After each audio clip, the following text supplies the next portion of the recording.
Hello, and welcome to HACCP training for food handlers. I'm Yelena. And I'm Trent. Today we're going to be learning about a simple system to help you reduce the risk of foodborne illness in your kitchen. HACCP stands for Hazard, Analysis, Critical, Control, Point. That means identifying and controlling food preparation risks to help you reduce the overall risk of foodborne illness. You are probably already careful with how you prepare food in your kitchen. Besides, if customers get sick from eating food from your kitchen, you can lose your business and your reputation. Not following safe food handling practices can lead to complaints, lost business, and fines. The HACCP system was created to help food handlers identify when and how food might become unsafe. With HACCP, you will learn everything you need to know to prepare food safely. I'll see you again shortly for step 2. Let's get started. A HACCP plan has 3 simple parts. Part 1, understand how food can become unsafe. Part 2, list safe food handling practices. Part 3, check to make sure that all food handling practices are being done correctly. Let's start with part 1, understanding how food can become unsafe. Food becomes unsafe because of contaminants. What is a contaminant? A contaminant is anything in or on food that can make you or your customers sick. One evening, my husband and I went out to eat at a restaurant. We were there for a good 2 hours. We had a great time.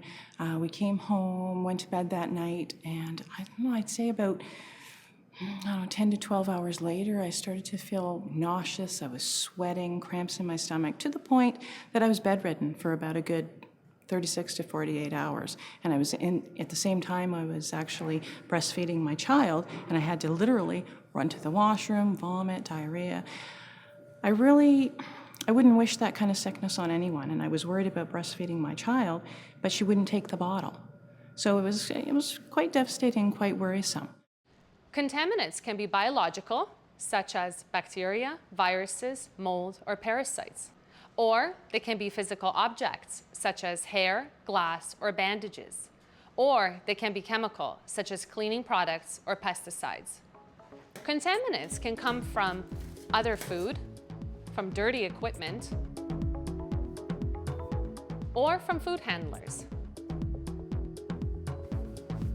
To prevent food contamination in your kitchen, be sure to wash your hands,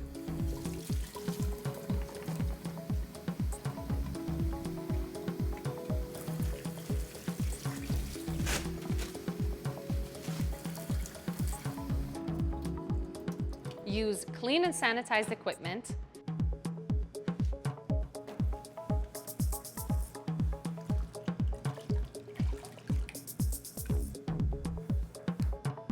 and separate raw food from cooked food. Bacteria are the #1 cause of foodborne illness in Canada. They grow quickly on hazardous food when left in the temperature danger zone. What is hazardous food? Hazardous food is usually moist and high in protein, such as meat, eggs, or milk. The temperature danger zone is between 4 and 60 degrees Celsius. Hazardous food must not be left in the temperature danger zone. And an easy way to remember this is to keep cold food cold at 4 degrees Celsius or lower, and keep hot food hot at 60 degrees Celsius or higher. It's very important for the safety of your customers to keep food at the correct temperature. Now that we know how food can become unsafe, let's move on to step 2 of our HACCP plan, making a list of safe food handling practices. Think of this as a recipe for food safety. There are 8 common steps in food handling, from the moment it arrives at your premises to the moment it's served to your customer. The steps are receiving, storage, defrosting, preparing, cooking or reheating, holding, cooling, and serving. Let's see how this plan will work in your kitchen. Hey Chef, how are you? Good, how are you? Good, thanks. We were just having an issue with our Caribbean grilled chicken salad today. We Okay. had an issue with First, look at your menu and identify a hazardous food item. Paresh and Sandra are owners of a family-owned business. They've identified roasted chicken breasts as a hazardous food item on their menu. As Chef Fernando will explain, preparing roast chicken breasts involves several steps where safe food handling is essential. When you receive frozen chicken from your supplier, you inspect the product and store it in your freezer. Before dinner preparations, You defrost the chicken in the fridge for 6 hours. Once the chicken is defrosted, you prepare it according to your recipe by adding spices. You then place it in the oven at 365 degrees Celsius for 40 minutes. You then remove it from the oven and place it in a hot holding unit until it is ready to be served.